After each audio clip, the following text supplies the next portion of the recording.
alzado.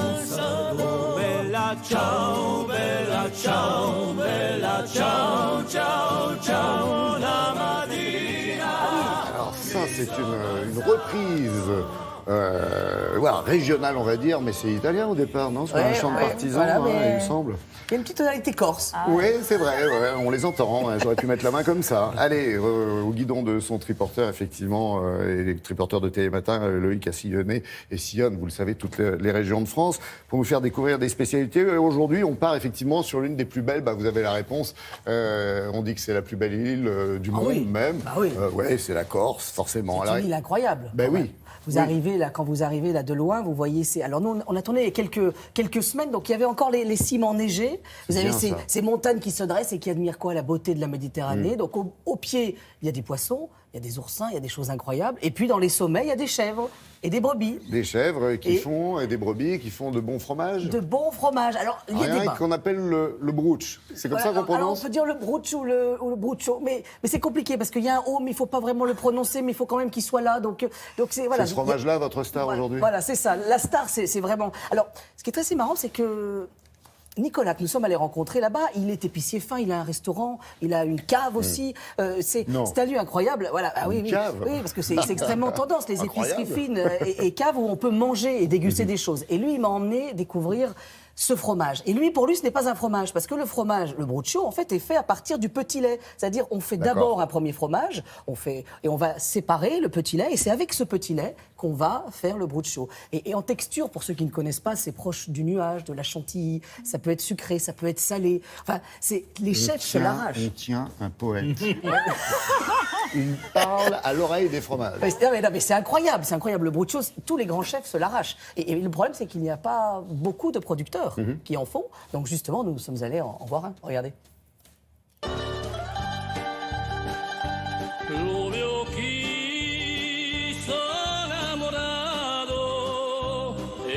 Aujourd'hui, le triporteur quitte l'Hexagone. Nous sommes en Corse, à Ajaccio, et on a rendez-vous juste là-bas avec Nicolas. Allez hop, en route. Comment on explique que cette île, finalement, elle soit si riche de produits? C'est très simple. On a l'explication qui est juste derrière. Ouais. On a la mer, les plaines, les vallées, les collines, la montagne et la haute montagne. Tout ça sont des bassins de production et à qui chaque fois, s'agrègent. C'est un climat, c'est un terroir finalement différent? À chaque fois, c'est un climat, un terroir et un type de production. Bon, parfait. Alors là, on va où là?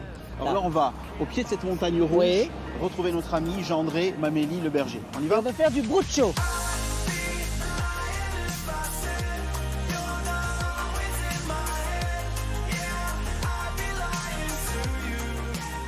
Et là, on peut se dire quoi? Qu'il y a l'ADN de la Corse? C'est le produit que tout le monde cherche et que personne ne trouve. Ah, oui, mais ça, c'est la magie de ce produit quand même, non? Exactement. Grâce au petit lait, à l'ajout de lait cru, et grâce à une température de floculation qui est précise, qu'André maîtrise comme ça avec le pif, parce qu'on voit qu'il n'y a pas de thermomètre. En faisant ce geste-là, il donne un mouvement de tourbillon au lait qui, à un moment donné, va faire remonter tous ces petits flocons, des flocons de neige qui vont remonter à la surface. Et là, quand les flocons arrivent, on les cueille, c'est ça? On les cueille et on les moule. Pourquoi tous les chefs veulent le bruccio corse? L'exotisme, mais je pense avant tout la délicatesse, le côté crémeux, onctueux, aérien. À l'heure de l'émulsion, c'est une texture qui est naturellement émulsionnée, il n'y a rien besoin de rajouter. En fait, l'émulsion, on ne l'a pas inventée en cuisine il y a quelques années, c'est les Corses qui l'ont inventée il y a des siècles, c'est ça?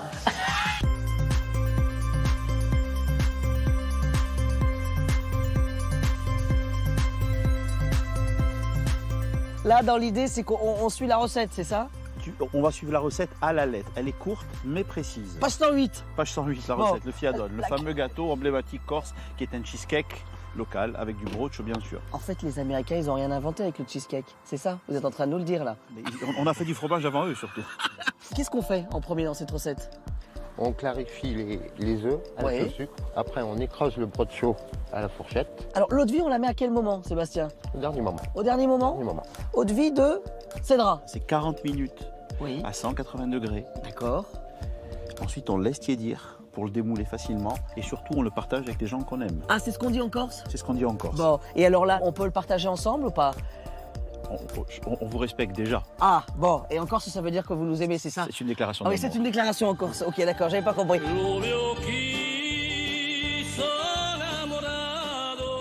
Loïc, est-ce que l'homme, là, il est écouté sur le continent? Ah bah, il est écouté sur le continent. Nicolas Stromboni, il est très modeste, mais Anne-Sophie Pic, les grands chefs étoilés quand même, ouais. français sur le continent vont le chercher pour trouver des produits corses. Voilà, parce que c'est incroyable. Comment Stop, c'est fini. Passe. Fish in the sea, you know how I feel. River running free. Dans quelques jours, Mélanie, à Monaco, vont se réunir des collectionneurs, des amateurs de joaillerie, d'horlogerie, de Bien collection, donc de collectionneurs du monde entier. Exactement, Tout ça c'est pour de du l'horlogerie, voilà. En fait, il y a plusieurs ventes. C'est un rendez-vous qui est vraiment devenu incontournable. tous les mois de juillet. Tous les ans, à la mi-juillet, la maison de vente Arcurial s'installe sur le Rocher pour organiser ces ventes d'objets de luxe. Et parmi elles, eh bien, il y a celle consacrée à l'horlogerie de collection. Elle a lieu lundi à 18h, Laurent. Et c'est toujours très intéressant, les ventes d'horlogerie, parce qu'en fait, elles retracent toujours un petit peu toute l'histoire de l'horlogerie. Donc, dans cette vente-là, par exemple, il y a des pièces qui datent des années 1700. Et puis, on remonte jusqu'à des pièces contemporaines. Alors, vous allez voir, on va y trouver bien sûr toutes les grandes manufactures avec les modèles les plus célèbres. Mais la particularité de cette vente-là, Laurent, c'est que les amateurs et les collectionneurs vont pouvoir cette fois-ci acquérir des pièces du célèbre artiste Armand. Il faut savoir que Armand, c'était un grand collectionneur de montres. Ça a même été l'un des précurseurs dans la collection de montres bracelets.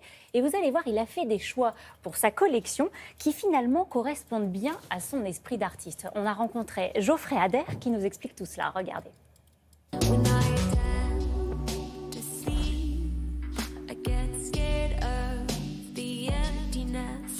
I'm so afraid. Cette collection, elle est emblématique de l'artiste Armand et surtout de son œil de collectionneur.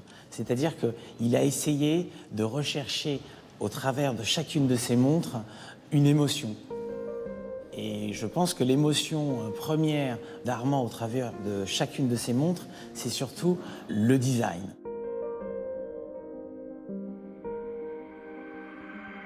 La Patek Philippe Nautilus, c'est une montre qui a été créée en 1976. Il faut savoir que dans les années 70, l'industrie horlogère suisse a vécu des années difficiles et on s'est mis à innover et à faire des montres de luxe en acier.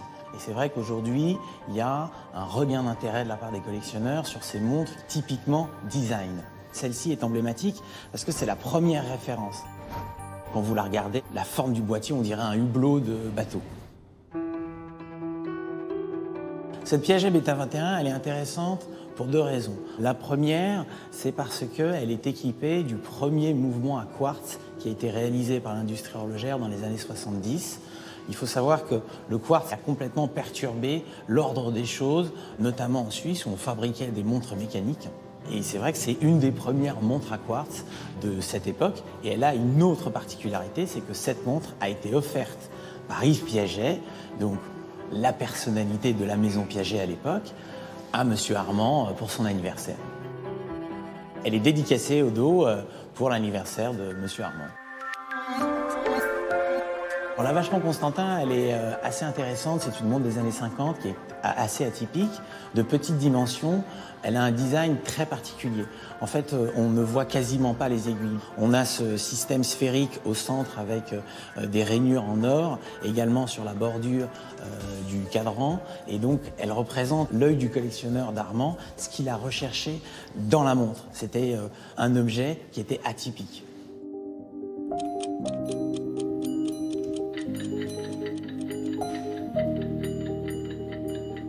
À travers sa collection de montres, il y a très peu de montres avec des complications, mais il y a énormément de montres avec un design bien particulier. Alors peut-être que dans son travail d'artiste, il aimait aller vers les complications, mais dans son œil de collectionneur, il aimait aller vers le design.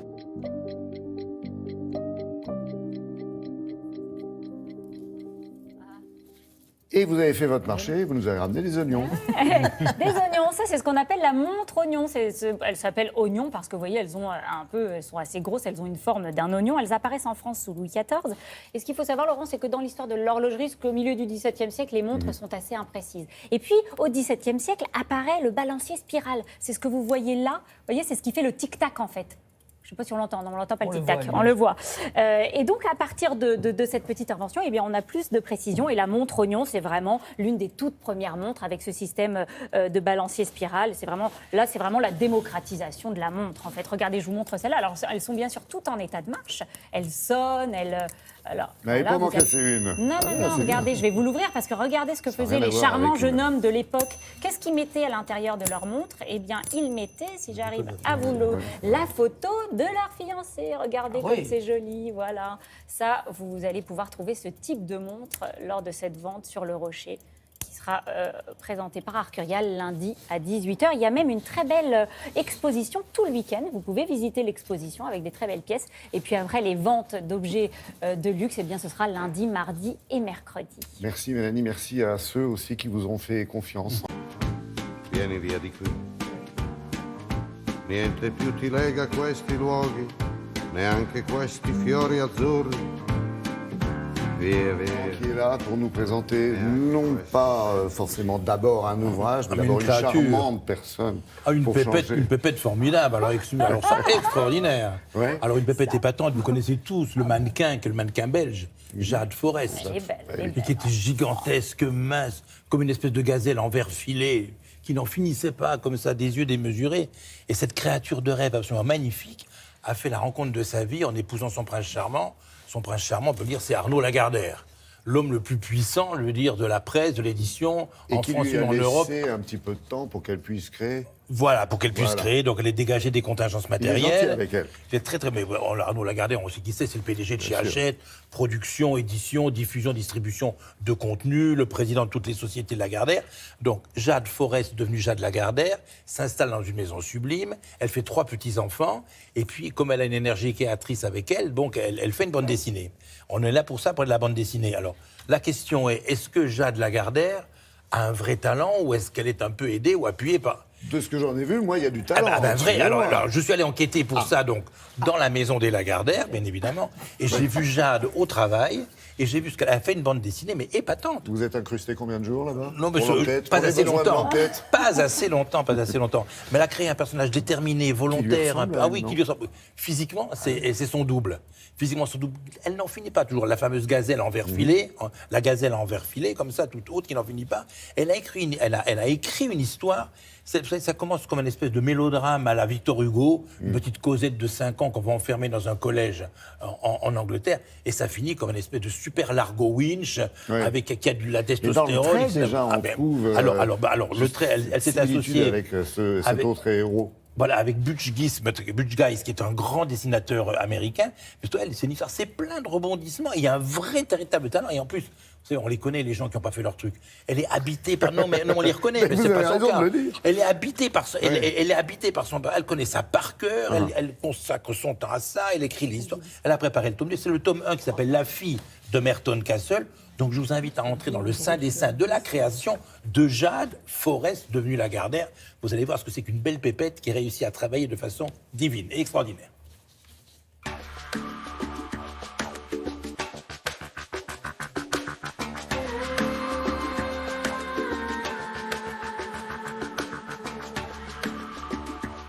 J'écris depuis toute petite. L'écriture a toujours été pour moi comme un antidouleur. J'écrivais en revenant de l'école, que ce soit des états d'âme ou souvent des histoires que je créais. J'avais besoin d'en remonter, imaginer.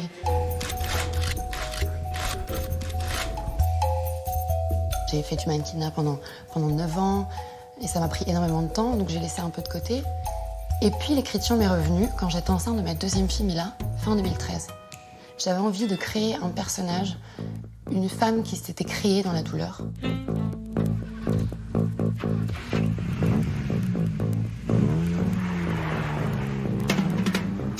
J'avais envie de mettre des visages à mes personnages. Je savais exactement comment je voulais Amber Blake, je savais exactement comment je voulais Peter Ark. J'avais tout dans ma tête comme dans un film.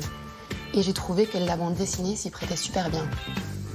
L'écriture est totalement différente, donc j'ai dû apprendre à adapter mon scénario en scénario de bande dessinée. Et j'ai tout de suite lâché sur le dessin de Butch Guys. Parce que je trouve que ses dessins sont très expressifs et très précis. Et par moments, c'était incroyable parce que j'avais l'impression que Butch rentrait carrément dans ma tête tellement le dessin était en parfaite osmose avec ce que je voulais. Amber a un passé très lourd qui va la forger. Elle sait pourquoi elle se bat. J'avais envie justement de parler de tous ces sujets qui me révoltent, qui me répugnent depuis toujours. Que ce soit l'abandon, l'abus des enfants, la violence, la pédophilie, la prostitution, la drogue. Tous ces sujets-là me touchent depuis toujours. Et c'est vraiment une BD engagée. Mais au-delà de toute cette noirceur, je montre que mon personnage, même si elle a vécu des choses horribles, même si elle a souffert tellement, elle n'est pas aigrie, elle n'est pas méchante. Et elle va tout faire pour combattre ces injustices. Elle pourrait devenir comme ses bourreaux, mais que du contraire. Elle prouve qu'on peut s'en sortir et qu'il faut s'en sortir. Il n'y a pas eu d'envie d'exister par ma bande dessinée, vraiment pas. On pourrait penser que c'est calculé, que oui, parce qu'il y a les préjugés. Mais pourquoi? Parce que je suis femme de ou mannequin, on n'a pas le droit d'écrire. C'est quand même bête d'être toujours catalogué, mis dans des cases. Je veux dire, moi, depuis toujours, alors les gens ne le savaient pas parce que depuis toujours, j'aimais écrire.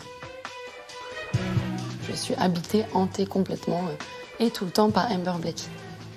Et je pense sincèrement que ça doit être infernal pour les gens autour de moi. Mais même mes enfants savent qui est Amber Blake. J'ai juste un petit souci à l'heure actuelle, c'est que ma fille Liva veut jouer avec Amber. Elle me dit, mais c'est quand qu'elle vient à la maison, Amber? J'ai dû lui expliquer que Amber n'existait pas vraiment, que c'était maman qui l'avait créée.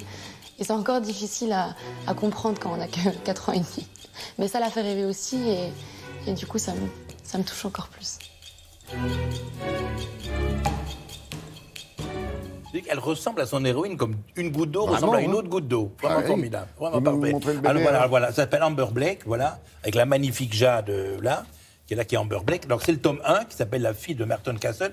Elle s'est déjà attelée à préparer le tome 2. Il va y avoir c'est une bien suite. parce que vous l'attendez avec impatience. Mais nous reviendrons.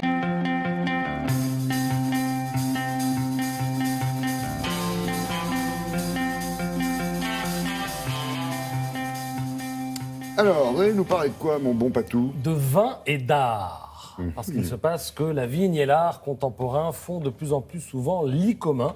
Et c'est le magazine Beaux-Arts qui a eu la bonne idée d'aller se balader dans les domaines vinicoles français gérés par des collectionneurs. Alors qu'est-ce que ça donne? Eh bien ça donne ceci, regardez.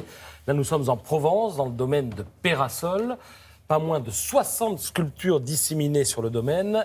Et pas de n'importe qui, les sculptures. Par exemple, vous voyez une petite signature en sympa. haut, là, oui, une petite signature sympa. Vivre libre, on reconnaît l'écriture de Ben.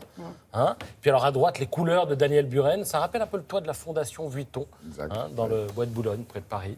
Là, nous sommes dans le Médoc. Alors, le château Chasse-Spline fait tout pour qu'on travaille aussi parmi les œuvres d'art, parfois même à l'intérieur de l'œuvre d'art. Vous voyez la cave, le plafond bariolé.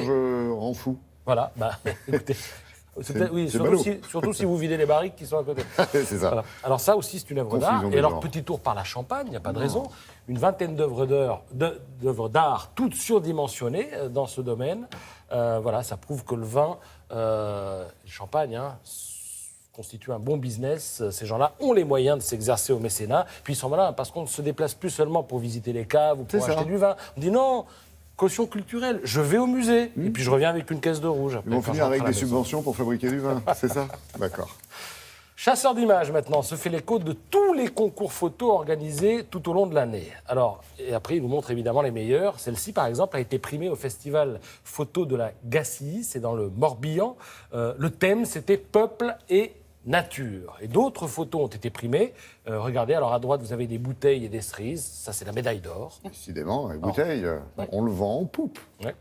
Ou le vin en poupe. Ou le vin en poupe, effectivement. En bas à gauche, vous avez le prix de l'humain, avec cette femme qui passe devant un mur peint.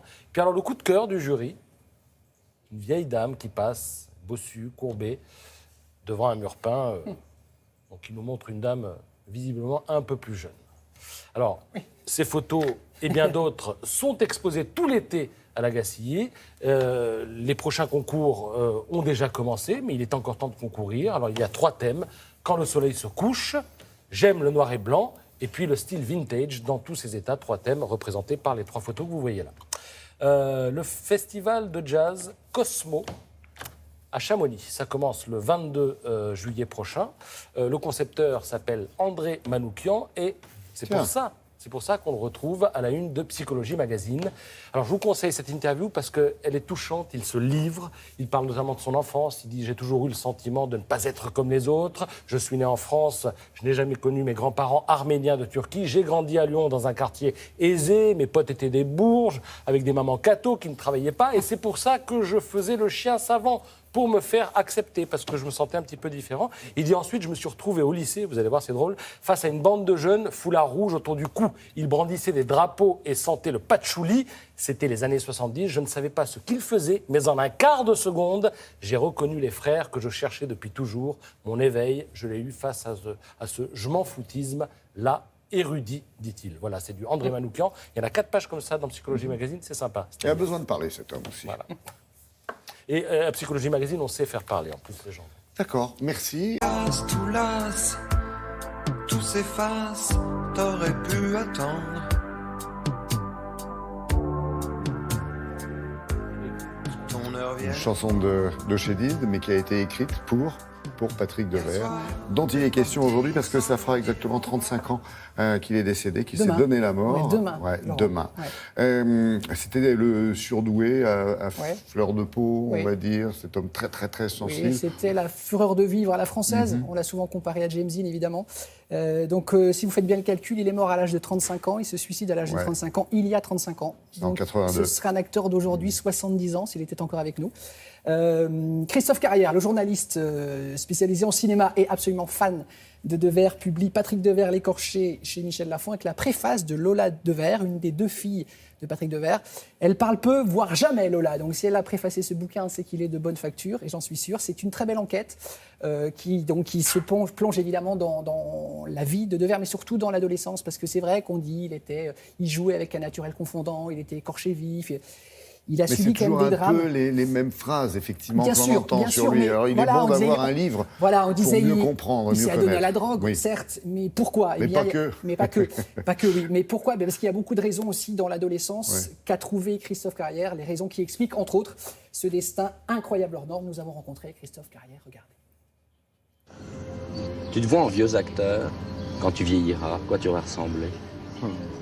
Il y a les vieux du cinéma, il y a Brasseur, il y a Simon, comment jamais vieux? Non, je serai jamais vieux. Avec le temps va, tout s'en va. Bonjour Christophe. Bonjour. Ça fait déjà 35 ans que Patrick Devers nous a quittés. Qu'est-ce que vous aimiez chez ce comédien au point de lui consacrer une biographie? J'aimais son naturel, sa sincérité, son côté écorché, évidemment, qui apportait beaucoup à son jeu. Cette façon tellement naturelle de jouer. Avec le temps. Le 3e des grands petits Morins, c'est Patrick, il a 16 ans. 16 ans, oui. On n'a pas l'air de badiner avec les études dans la maison Morin. Pas du tout, c'est que maman veut que, parallèlement au métier de comédien, on fasse un autre métier, un vrai métier. Maman veut que vous fassiez des études. Oui. Il naît Patrick Morin, M-A-U-R-I-N. Oui. Il devient Patrick Devers à 19 ans, du nom de sa grand-mère maternelle. C'est quoi le déclic? Vous avez une théorie quand même dans votre livre. De Weer, on dit en flamand, ça veut dire le vrai. Donc voilà, tout est dit. C'est Patrick le vrai. Voilà, il va être vrai. Parce qu'en fait, quand il s'appelle Morin, tout est faux. C'est-à-dire que on lui a raconté des cracks sur son père, qui n'est pas son père. Il est abusé sexuellement plusieurs fois. Par un membre de la famille, apparemment. Oui, voilà. Et ça, aujourd'hui, ça paraît logique de le dire, mais ça vous détruit un homme, quoi. Donc, pour se reconstruire là-dessus, c'est pas évident, surtout qu'à l'époque, la parole n'est pas libérée comme aujourd'hui. Et du coup, il va avancer avec ça. Et il va en parler à ses amis, à ses collègues, à ses femmes. Et ça lui suffit. Enfin, il pense que ça lui suffit. Il n'y a pas de thérapie qui est faite là-dessus. Et ça va le ronger. Ça va s'exprimer, on va dire, par une addiction aux drogues, par une volonté de bouffer la vie par les 2 bouts, mais n'importe comment. Ça, c'est des diamants. Pourquoi des diamants dans l'oreille? Parce que hier, c'était en smoking. Alors, l'or, ça va pas. L'autre à qui l'on donnait du vent et des bijoux. Le gars, c'était une bête, hein. Ah non, mais c'était... En fait, il avait la carrure de Depardieu. Puisque quand ils font les valseuses, Blier ne veut pas de Devers parce qu'il est trop balèze. Il voulait un freluquet. Mais voilà, il voulait le tandem qu'il y a dans Tenue de soirée. Michel Blanc. Voilà, Depardieu, Michel Blanc. Tenue de soirée, c'était pour Devers aussi. Ouais. Et Devers, après avoir fait le pied de grue, vraiment mille fois... Il voulait le rôle. Ah bah oui, il voulait le rôle, évidemment. Et là, Il a trouvé la solution. La solution, il lui a dit, c'est quoi, je me mettrai toujours en retrait. Comme ça, on croit que... Et c'est vrai que dans la tête des gens, et ça le fait, mais dans la tête des gens, plus petit. Les gens se disent, ouais, Devers, en fait, le fort, c'est Depardieu, et le plus faible, c'est Devers. C'est un homme en pleine gloire, en pleine jeunesse et en pleine ascension qui a été découvert inanimé cet après-midi à son domicile à Paris. Patrick Devers, 35 ans, a été réclamé par tous les réalisateurs. Il devait tourner d'ailleurs un nouveau film avec Claude Lelouch dès lundi. C'est la raison pour laquelle on a eu du mal à imaginer qu'il se soit vraiment suicidé, comme tout semble le prouver, et d'abord la présence d'un fusil à ses côtés. 35 ans après sa mort, vous comprenez que les gens l'aiment toujours? 35 ans après sa mort, je comprends, ouais. Mais vous verrez que dans 35 ans, on en parlera encore. Ouais. C'est notre James Dean à nous. De toute façon, en France, je vais vous dire, aux États-Unis, ils ont James Dean et Marilyn Monroe. Nous, en France, on a Patrick Devers et Romy Schneider. Or, Romy Schneider est morte en avril 82 et que Devers est mort en juillet 82. Quelle sale année, non? Horrible. Merci beaucoup, Christophe Carrière. De rien, ça m'a bien fait plaisir. Merci à vous. On n'aime plus.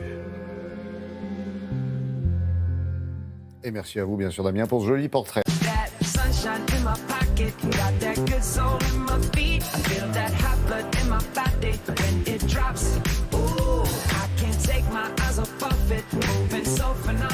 Alors, vous avez prévu, bien sûr, de profiter de votre temps libre cet été pour faire un petit peu d'exercice. C'est bien, c'est très très bien.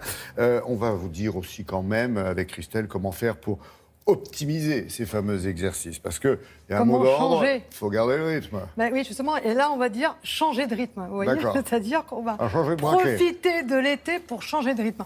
En fait, on vous propose de dépoussiérer votre entraînement habituel. Qu'est-ce qui nous le conseille? Sortir de la zone de confort. En fait, il y a une étude américaine. Alors, ça a été montré par de différents travaux, mais toute nouvelle étude américaine qui a été publiée dans une revue scientifique qui fait autorité, qui montre qu'il faut absolument casser les rythmes et associer, par exemple, musculation et intervalle training quand on s'entraîne pour avoir de meilleurs résultats. Ça veut dire quoi? Ça veut dire que si j'ai envie d'avoir une condition plus endurante, c'est-à-dire un plus gros cœur, une meilleure condition pour courir longtemps sans s'arrêter, etc., je ne me contente pas de courir longtemps. Je fais de l'intervalle training, c'est-à-dire que je casse mon rythme, je sors de ma zone de confort. Voilà, le cœur, c'est un peu comme une machine, il faut la pousser pour qu'elle s'adapte et pour qu'elle progresse. Il savait ça, Forrest. Il savait ça, Forrest. Et la même chose pour la musculation. Si je prends du muscle, il ne faut pas faire que de la musculation. Voilà les règles incontournables que vous devez appliquer dès cet été. Cette étude a été réalisée chez des sujets jeunes et chez des sujets âgés. C'est donc déjà une originalité. La question qui est posée est absolument fondamentale. Elle repose sur le type d'entraînement physique ou d'activité physique que l'on doit réaliser en fonction d'objectifs. Ces objectifs, c'est améliorer son endurance ou améliorer, augmenter sa masse musculaire. Cette étude montre de manière très claire que lorsqu'on réalise un exercice par intermittence, par intervalle, d'intensité très élevée mais sur de la courte durée et répétée, associé avec quelques exercices d'endurance, on améliore sa capacité à réaliser un exercice sur le long terme, c'est-à-dire son endurance. Cette étude montre que lorsqu'on entraîne ces sujets avec un programme de musculation, on améliore de manière importante la masse musculaire et évidemment pas l'endurance. Et enfin, troisième résultat qui est aussi très important, puisque ça c'est une idée nouvelle, de mixer ces deux types d'exercices, intervalle plus musculation, eh bien cette étude montre là aussi de manière très claire que les résultats obtenus sont un petit peu moindres, mais malgré tout, on arrive à augmenter à la fois l'endurance et à la fois la masse musculaire, même si l'amélioration est d'intensité un petit peu moins élevée. Alors de manière très simple, comment est-ce qu'on conçoit un programme de développement musculaire? Eh bien tout simplement par des petits exercices de musculation, et vous pouvez très facilement retrouver sur internet des exercices types. Sur quoi repose un programme d'endurance? D'abord des exercices de longue durée, donc en course 45 minutes, 1 heure de course à vitesse modérée, mais aussi des exercices par intermittence, par intervalle, qui vont reposer sur une course à vitesse très élevée, 2 minutes, 2 minutes 30, une phase de récupération en trottinant sur 3 minutes 30, et on répète ce type d'exercice 3 fois, 4 fois, on aura là donc un programme complet d'amélioration des capacités d'endurance.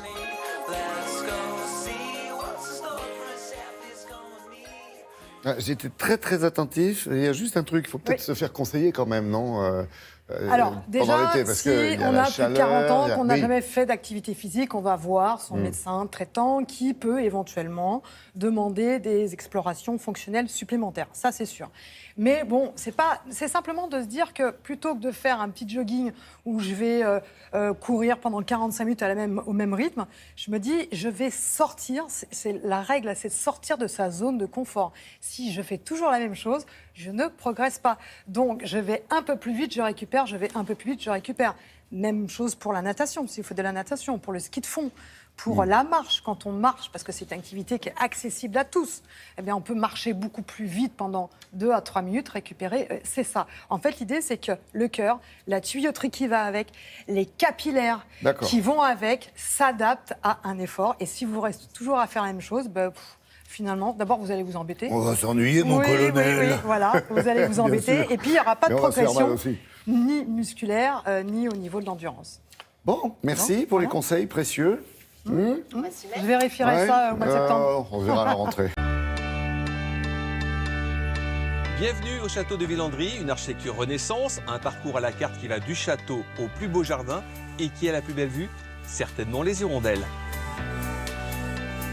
Le château de Villandry est un château de la Loire d'architecture Renaissance situé à 15 km à l'ouest de Tours. Restauré par Joachim Carvalho et sa femme Anne Coleman, le château est connu pour ses 6 jardins. Villandry, au sein des grands châteaux de la Loire, est surtout très connu pour ses jardins et pour l'harmonie qui existe autour de la Renaissance, donc, entre l'architecture du château et celle du jardin, notamment le potager que vous voyez ici.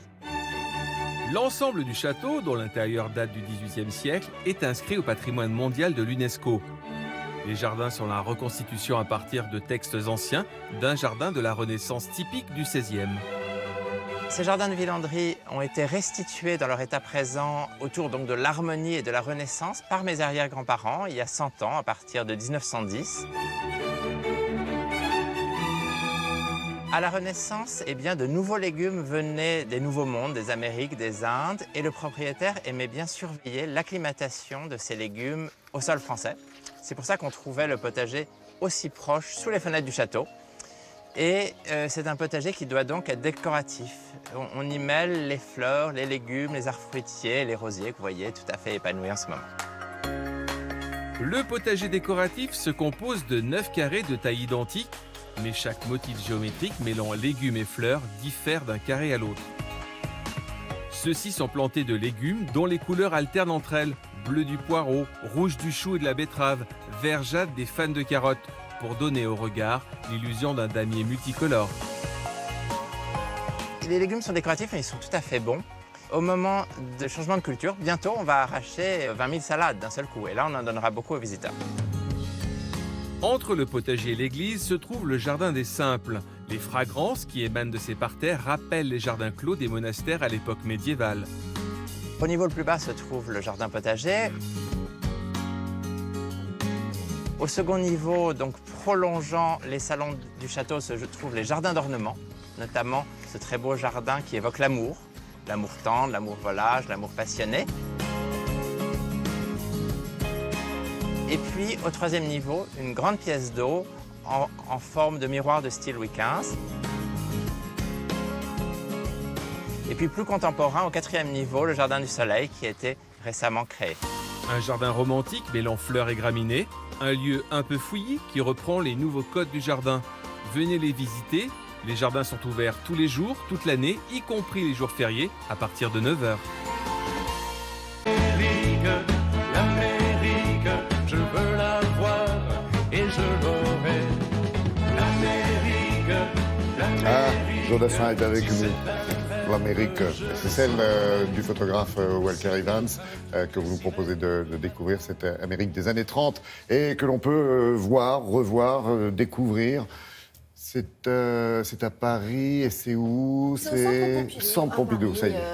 Voilà, c'est le genre d'exposition qu'ils organisent régulièrement. Ils donnent souvent l'occasion à des photographes de s'exprimer. Là, c'est une grande rétrospective. Walker Evans, c'est vraiment l'Amérique des années 30, mais attention, une Amérique en dépression. C'est pas du tout le rêve américain. C'est pas cette Amérique qu'on a envie de montrer flamboyante. Non, on est juste après la crise de 29. Hein. Exactement. C'est une Amérique en pleine crise qui perd un petit peu ses repères. Et Walker Evans va aimer ça. C'est ce qu'il va vouloir faire. Il est passé par la France. Il a vu tous ces grands photographes reporters qu'on avait déjà en France, lui apprendre, être dans un musée, où tout ça l'intéresse pas. Il a cet instinct et il a envie de s'intéresser aux gens de peu, finalement, aux petites gens, à ces ouvriers, à ces agriculteurs et qui souffrent de cette dépression. Ouais. Donc, il y a des regards impressionnants qu'il arrive à très capter. impressionnant. Ouais. C'est incroyable à quel point justement il arrive à... Il suffit de regarder une photo de Walker Evans pour tout de suite comprendre où on est, le contexte, il nous fait ressentir cette émotion. C'est assez rare. Et Walker Evans aussi, c'est toute cette Amérique de l'architecture, c'est No Man's Land, ces espèces de boutiques où il ne se passe pas grand-chose, avec, vous savez, des espèces, on voit ça dans les films, d'herbes qui tournent comme ça, avec le sable. C'est ça, tout l'univers de Walker Evans. Ce sont des photos des années 30, donc c'est des petits formats. Hein. C'est petit, il faut tendre un peu l'œil. Regardez.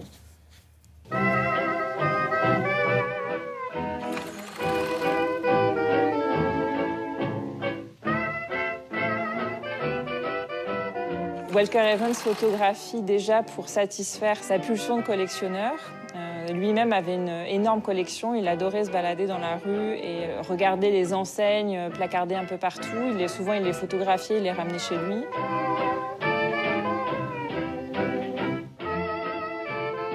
Dès les années 30 jusqu'à la fin de sa vie, il s'intéresse à tout ce qui est rejeté par la modernité, à tout ce qui ne correspond pas finalement à une idée positive du capitalisme, etc. On voit qu'il a une réelle fascination pour tous les mécanismes de consommation et de rejet.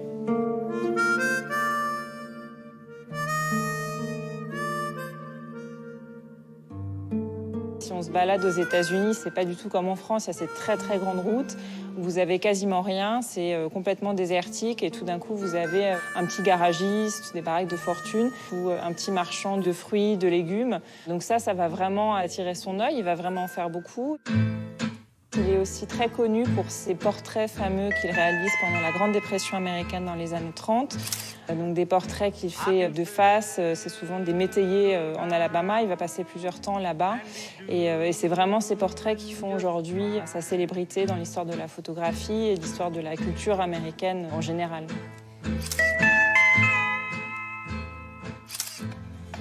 Il va beaucoup travailler en série, soit l'architecture, soit parfois les gens. Alors des fois, il se met à un coin de rue et il va comme ça attendre que les gens passent devant lui. Ou alors, il va faire toute une série aussi sur les outils qu'on utilise tous dans notre vie quotidienne. Ce qui est intéressant, c'est qu'il photographie l'objet, l'architecture et l'humain de la même manière. C'est toujours une sorte d'œil démocratique devant toutes ces choses et ces personnes.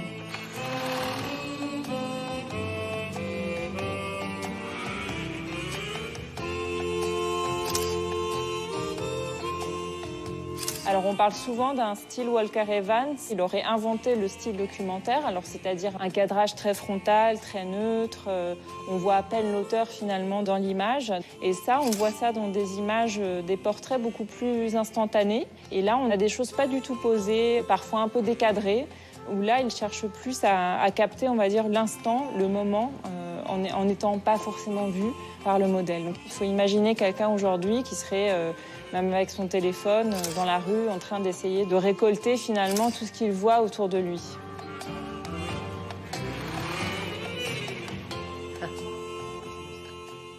Beaubourg, au cœur de Paris. Attention, il y a du monde. Et il y a du monde, toujours dans ce genre d'exposition. Vous avez encore un mois pour la voir. Ouais, il y a du monde et il y a aussi des choses à voir. Il y a quand même 300 clichés, même s'ils sont petits, vu l'époque, il y a quand même 300 clichés à voir. Donc c'est quand même une exposition assez longue et assez vaste. Il faut prendre le temps, je pense, de regarder ça. On en parlera à votre voisine. Prendre le temps, on va fractionner le temps. Allez-y en basket, montez les étages au 6e étage de Beaubourg à pied, prenez pas l'ascenseur, fractionnez. Et ce sera... Allez, on va rejoindre Olivia, qui n'arrête pas de courir dans le studio d'un écran à l'autre, justement, et qui surfe sur le web, et qui pianote, et qui nous a trouvé un petit site à ne pas rater. C'est ça? Oui, le site Culture Box, c'est le site Ah de oui. France Télévisions qui est entièrement dédié à la culture. Si vous ne le connaissez pas encore, c'est une mine dans tous les domaines artistiques, je vous le recommande.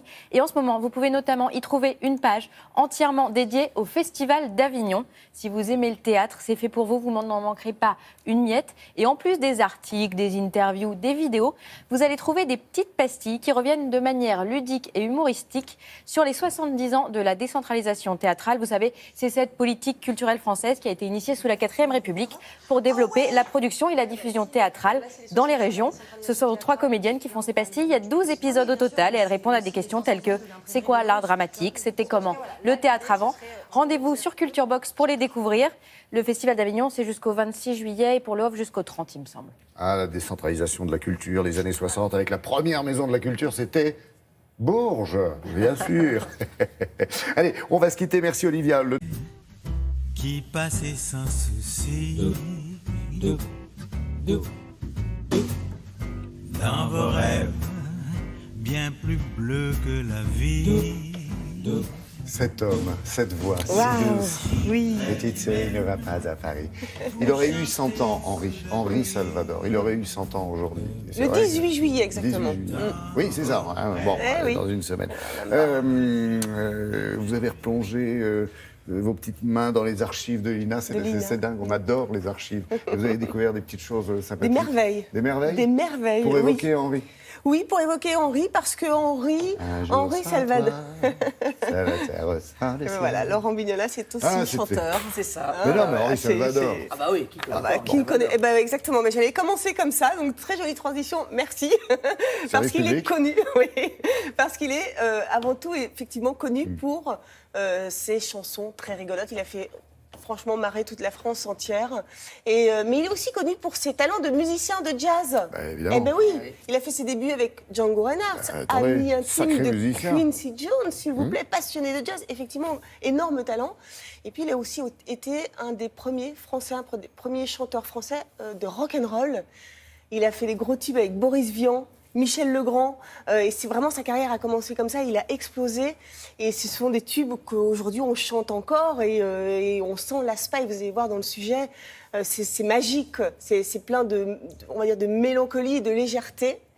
Et puis, non, il y a regardez le t-shirt très rock. Ouais, c'est rock, ouais. C'est offert par Henri Salvador. C'est pour lui. Non, mais il y a une chose importante que j'aimerais juste te dire, c'est de parler du rire d'Henri Salvador. Célèbre rire. Voilà, reconnaissable entre mille. Il savait même se moquer de lui-même. Il savait rire de son rire. Alors, je vous propose de regarder tout ça en images. Regardez.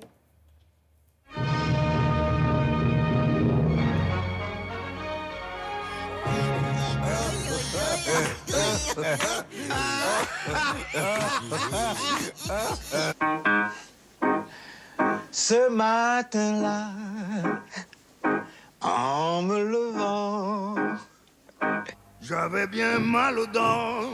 Oh là là.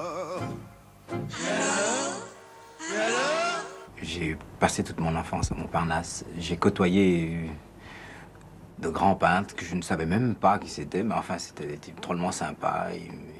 Il y en avait qui m'appelaient Riri, d'autres qui m'appelaient Riton, d'autres qui m'appelaient Salva. Je vous lâche plus, Henri. Oui. Qu'est-ce que c'est que ce lion? Eh ben voilà, c'est un truc qui m'arrive d'Amérique, ça s'appelait le lion s'endort ce soir, et moi je l'ai transformé, j'ai dit le lion est mort ce soir. Pourquoi vous l'avez tué, ce lion? Je l'ai pas tué, il est mort, c'est le voyage, il a pas pu supporter. Le gars. Il est mort de fatigue, de Ouais, vieillesse ouais. J'aimerais tant voir Syracuse. Le travail, c'est la santé, rien faire. Oh, oh, oh, oh! C'est toi ou moi? Alors, mais toi maintenant et moi maintenant. Le travail, c'est la santé. Rien faire, c'est la conserver. Je ne fais rien, je vous dis. Mais c'est révoltant que vous nous disiez ça. Comment c'est révoltant? Oui, c'est révoltant. Je sais pas ce qui me retient, ça doit être la peur. Oh, mais... Oh.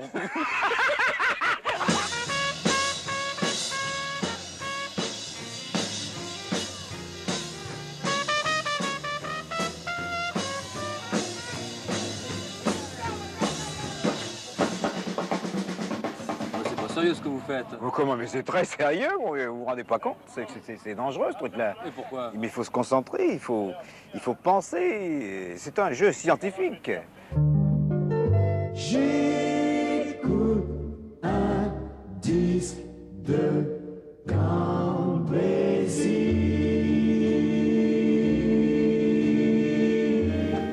Moi j'imagine ces bars, tous ces gens qui doivent partir. Goodbye, à toi.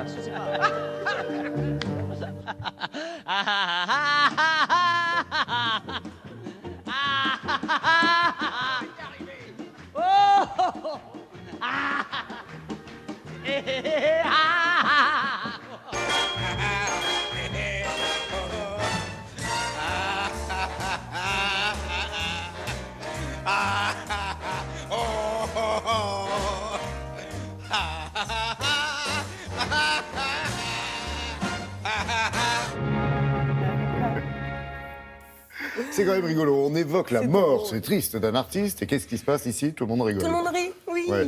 Bah Est-ce oui. qu'on aura l'occasion de revivre un petit peu, justement, Oui, tout à fait. de revoir... Un album sort. Henri a 100 ans. Ce sera en octobre. C'est une petite exclue, hein, ça, parce que personne n'en a encore parlé. Mais sa femme m'a donné l'autorisation, s'il vous plaît, quand même. Henri Salvador, donc, ce sont des grands artistes français qui vont reprendre ses plus beaux succès. Et puis, il y a aussi un spectacle musical. Alors, attention, 21 juillet, au Théâtre de Verdure à Saint-Cyr-sur-Mer, dans le Var. C'est là où Henri Salvador habitait. Et ensuite, il y aura une tournée dans toute la France à partir du mois d'octobre, bien sûr. Oui, il n'a pas passé sa vie à jouer aux boules à Saint-Tropez. Oui. Il habitait ailleurs, bien sûr. Merci, Marie.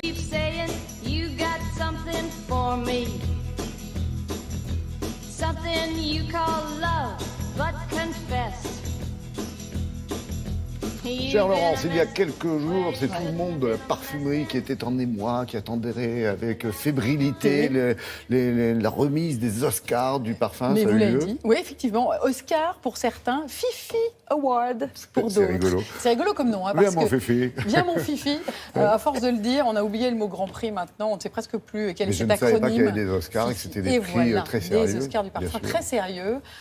Plusieurs dizaines de professionnels de la profession, mais aussi du grand public qui saluent les parfums qui sont déjà sortis, qu'on a déjà portés. Alors on a sorti une photo avec les différents parfums qui sont sacrés. Alors ce qu'il faut voir, c'est que l'intelligence de ce prix qui a 25 ans, c'est que ça peut consacrer des parfums aussi qui sortent en grande surface. Des parfums qui sortent dans les parfumeries sélectives. Il y a 2570 points de vente en France. Le parfum, c'est près de 70%. Combien vous avez dit ? Ouais, 2570 points de vente. Avec des catégories différentes 76% aussi, de ces points de ouais. vente, c'est les 4 grandes enseignes. Et puis le reste, 3%, c'est la petite parfumerie d'à côté. Mais là aussi, on a de très très bons conseils. C'est un gros enjeu. Hein, c'est près de 70% du marché de la cosmétique. 3 milliards quand même. Hein, c'est le 4e secteur en France. Donc gros enjeu que le parfum. Gros enjeu que ces prix-là. Gros enjeu pour cet été. Parce que l'été, c'est l'occasion de découvrir des nouveautés. De prendre parfois le parfum qu'on connaît, mais en version un petit peu plus fraîche. J'ai été chercher surtout une jeune femme qui manie la plume et le musc en quelque sorte, qui Bravo. écrit sur les parfums, Aurélie de Maton, et elle nous raconte les 3 grandes tendances qui vont nous faire vibrer. Elle nous met au parfum, quoi. On regarde. Don't you think that it's boring how people talk? Quand on parle de tendance parfum, il y a une fleur à laquelle on pense toujours, c'est la rose. C'est une fleur iconique. La rose est très présente dans les parfums puisqu'elle est présente dans plus d'un tiers des nouveautés féminines. Et ce qui est intéressant avec la rose, c'est qu'elle est complètement protéiforme, c'est-à-dire qu'en fonction des facettes avec lesquelles elle sera associée, elle peut être fruitée, elle peut être poudrée, elle peut être ambrée, et elle va donner une note espiègle, une note romantique ou une note sensuelle. Fraîche, elle sera dans Infusion de rose de Prada. Ambrée chyprée, elle sera dans l'Armani Sea Rose Signature. Et de fleur de musc Narciso Rodriguez. Et ambrée orientale, elle se retrouvera dans Rose ardente de Givenchy. Quand on regarde les tendances nouveautés, on décèle également une volonté des marques de toucher les jeunes. Alors c'est vrai qu'auparavant, pour toucher les jeunes, il fallait utiliser des notes orientales, sensuelles, cuirées. Aujourd'hui, on traduit le côté transgressif par le côté régressif, c'est-à-dire des notes amandées, vanillées, gourmandes, très, très sucrées. Par exemple, la petite Ronde Nord qui a été un énorme succès devient le Black Perfecto avec un flacon noir et une note très cerise griotte amandée. Le Poison qui a été aussi un succès de génération de femmes devient le Poison Girl avec un capot noir et une note Fève-ton-cas amendée. Et enfin, le gros succès de l'année, Scandale de Jean-Paul Gaultier, avec une note très identifiable mielée et un flacon très original puisqu'on retrouve les jambes en l'air de femme. I've never seen a diamond in the flesh. Une chose intéressante à noter pour les hommes, c'est que pendant longtemps, on s'était intéressé à un stéréotype de bad boy, à savoir des muscles, des bijoux, des tatouages, à l'image de Sauvage de Dior ou de Invictus de Paco Rabanne. Et aujourd'hui, ces grands coups de fraîcheur, on s'intéresse davantage à des super-héros, voire Superman, avec des notes très mentholées, l'accord menthe-citron qu'on retrouve d'ailleurs dans le Mojito, la boisson préférée des Français. C'est une façon de nous faire frissonner. Vous avez Jean-Paul Gaultier à Love Gaultier du Mal, le MN version Cryptomint Thierry Mugler et le Hugo Ice. Hormis ces grandes tendances, il y a deux enjeux majeurs dans cette année qui sont le Gabriel Chanel, un grand floral intemporel, et l'aura de Thierry Mugler qui sort de tous les codes avec cette note liane vanillée. Globalement, on note un vrai besoin de fraîcheur. Après de longues années avec beaucoup de notes gourmandes et boisées ambrées, on retrouve un effet fraîcheur dans des notes beaucoup plus citrus, mentholées chez les hommes et fraîches chez les femmes. Et tendance, Laurence? Alors, il y a ces trois tendances rose, gourmand et puis cette tendance un petit peu super-héros. Là, je voulais juste vous montrer rapidement ce qui est en train de sortir. Voilà, c'est la première fois qu'on va les voir. Un M qui sacre le travail d'un grand couturier comme Thierry Mugler. Voilà, c'est très étonnant. Pour l'anecdote, il y a un extrait de Liane en exclusivité pendant 3 ans. Donc, ça veut dire qu'aucune autre fragrance ne pourra aller copier sur cette facette-là. C'est un végétal très, très étonnant, très étrange. On n'est plus sur une référence à Gabrielle, la grande couturière française, très connue pour un parfum qui portait un seul numéro. Eh bien, on a fait référence à son nom de famille, à son surnom. Voilà qu'on fait référence bientôt en octobre à son prénom. Un parfum qui fera peut-être scandale, mais celui-là sans le E. Vive les belles gambettes, dû à un autre couturier, c'est Jean-Paul Gaultier. Autre couturier encore, Issey Miyake, avec une eau masculine. Il fallait quand même que je mette un masculin. C'est bien. Et puis de la rose du côté d'un peintre et aussi parfumeur de grâce avec Fragonard. Merci beaucoup. Retour sur la vidéo et côté web, Olivia, non? Est-ce que ça bouge sur le podium des vidéos les plus vues sur Internet de tous les temps? Il y a eu un règne déjà. Comment? La vôtre, non? Non, pas encore, ça viendra peut-être. Il y a eu un règne sans précédent, c'est celui du coréen Psy et son fameux Gangnam Style. Ben oui. Eh oui, il est arrivé en 2012, c'était un 15 juillet, c'était exactement il y a 5 ans. On pourrait réécouter, on n'est pas obligé. Bon, allez, d'accord. Il y a eu près de 2,9 milliards de vues. On est dans des chiffres absolument lunaires. Mais comme tout règne, il a eu une fin. C'était cette semaine. Il vient d'être détrôné par cette chanson. Elle s'appelle See You Again. Elle a été écrite en hommage à Paul Walker, héros de la saga Fast and Furious. Et donc, du coup, c'était la bande originale du Fast and Furious 7. Ah oui. C'est pas le même rythme, hein?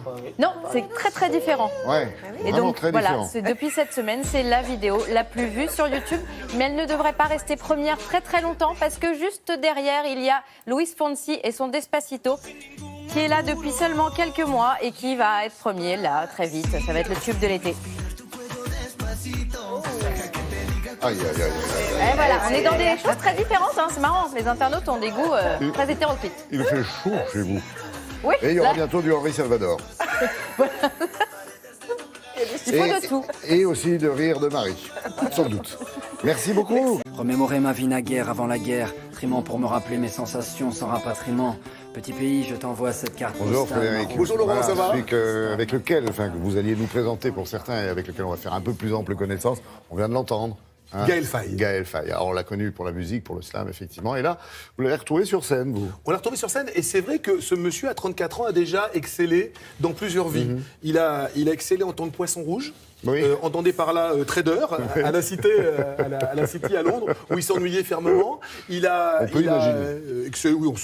On peut comprendre qu'il a eu envie de partir, surtout quand on a le talent de plume, ce talent de jongler avec les mots. Enfin, il s'exprime magnifiquement bien. Il a une voix, il a une vraie vraie présence très sur attachant, scène. ouais. Il a vraiment du charisme. Et puis, en plus, les écrivains, chanteurs, ils sont pas si nombreux que ça. Moi, je fais une petite recherche. Vous avez Yves Simon. Enfin, je parle pas des écrivains qui ont écrit un livre sur leur grand-mère, quoi. Des chanteurs qui ont écrit un livre de souvenirs. Des vrais écrivains, des vrais romanciers. Vous avez Yves Simon qui a fait la carrière que l'on connaît et qui a été couronné entre autres par un prix Médicis. Vous avez le chanteur de Dionysos, Mathias Malzieu. Vous avez Magui de Cherfi, du groupe Chebda. Dès qu'on commence à poser des questions, je panique, je ne trouve pas les réponses. Non, je ne vous pose pas de questions. Je vous amène. Non, mais c'est vrai qu'il n'y en a pas beaucoup. Il n'y en a pas beaucoup. Et lui, vraiment, il est en train de se faire cette place-là. Il s'exprime magnifiquement bien, je l'ai déjà dit. Il a reçu le prix Goncourt des lycéens. Il était en shortlist pour avoir le Goncourt. Il était dans les 4 finalistes. Il a eu un grand prix d'un grand magasin agitateur culturel d'idées qui lui ont remis aussi un prix C'était Petit Pays, son premier livre, c'est ça? C'est Petit Pays, ça a été son premier livre. Petit Pays, à ne pas confondre avec le tube de Césaria Évora, qui avait fait une chanson qui avait le même titre. Là, il était au Solidays. C'est quelqu'un qui s'engage aussi, il était là. C'est un vrai plaisir. Vous avez des gens, quand vous les interviewez, à la fin, vous vous dites, pour monter 1 minute et demie d'interview avec ça, je vais avoir beaucoup de mal. On a des noms, mais on ne les donnera pas. Comment choisir? Lui, franchement, on avait l'embarras du choix. Écoutez. Paris s'éveille sous un ciel océanique, l'accent Titi se mêle à l'Asie, l'Amérique, l'Afrique, je suis une fleur craintive, dans les craquelures du béton, à gagner dessous, à dormir dessous les ponts. Votre inspiration, est-ce qu'on peut dire que c'est votre drôle d'enfance au Burundi qui a beaucoup nourri cette inspiration? Mon enfance, c'est le coffre-fort de mon imaginaire. Cette enfance où il ne se passait rien et puis une arrivée brutale de la guerre, c'est ce mélange-là qui a... je crois, susciter l'envie d'écrire. Pendant qu'on se débattait dans une fournaise, les autres nous regardaient, assis, en charentaise, à se demander « C'est quoi la télé? C'est quoi ces peuples qui crient à l'aide entre le fromage et le dessert ?» L'humanité est plus fragile qu'une orchidée dans le désert. Et quand le drame est bien trop grand, il se transforme en statistique. Et les Didi a plus de poids qu'1 million de morts en Afrique. Vous dites souvent « l'écriture m'a sauvé ». Comme autour de moi, il n'y avait qu'un silence, le silence des adultes, le silence familial. Il n'y a que par l'écriture que j'arrivais à poser les émotions, les non-dits. J'arrivais à les traduire et à partir de ces textes-là, je pouvais enfin parler avec les gens autour de moi.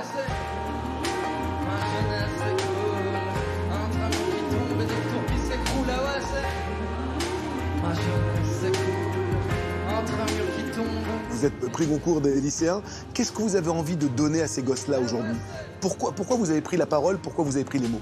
J'ai écrit pour moi dans un premier temps. Et c'est ensuite que je me suis rendu compte que ce que j'écrivais pour moi pouvait parler aux autres, pouvait les toucher. Quand quelqu'un vient me témoigner voilà, le fait qu'une de mes chansons ou que mon roman ait pu le changer ou ait pu l'ébranler émotionnellement, bien, ça me touche. On nous gave d'images à satiété, de sexe, de fric et de faucheuses. Alors j'écris des textes comme un écho de nos vies silencieuses. Sur leur écran, on est des bouts de pixels, perdus dans la foule. Et nos vies s'écoulent, coulent pendant que le monde s'écroule. Parlez-moi de votre première vie, la vie de Poisson Rouge. et comment fait-on pour passer Poisson Rouge, trader à Londres, pour un jour se dire, je pose tout ça, je ferme mon ordinateur et je vais faire l'artiste et l'écrivain? Je me plaignais en permanence de ma vie de tous les jours et je n'arrivais pas à expliquer pourquoi je le faisais. Et cette contradiction, d'être en contradiction avec soi-même, c'est peut-être la pire des choses. On n'a plus 20 ans, mais on n'en aura jamais 60, car on bouffe de bisphénol à l'heure d'une planète suffocante. J'ai conscience de la chance que j'ai. Du coup, pour moi, c'est précieux et j'essaye d'en prendre soin et d'être à la hauteur de ce luxe que j'ai. La presse vous compare souvent à Stromae aujourd'hui. Oh, ça, c'est physique. Vous le prenez comme un compliment ou pas? Non, je le prends comme un compliment, bien sûr. Mais ça, c'est parce que c'est physique. Tout simplement. Briser les chaînes, fissurer la dalle. Inventer la lune, que tous la voient. Devenir vent de nuit, pousser la voile. Et s'enfuir vers des rives là-bas.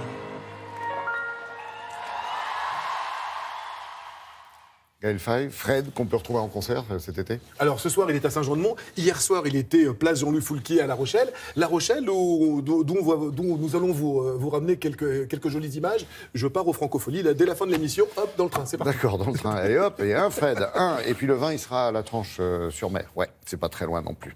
Allez.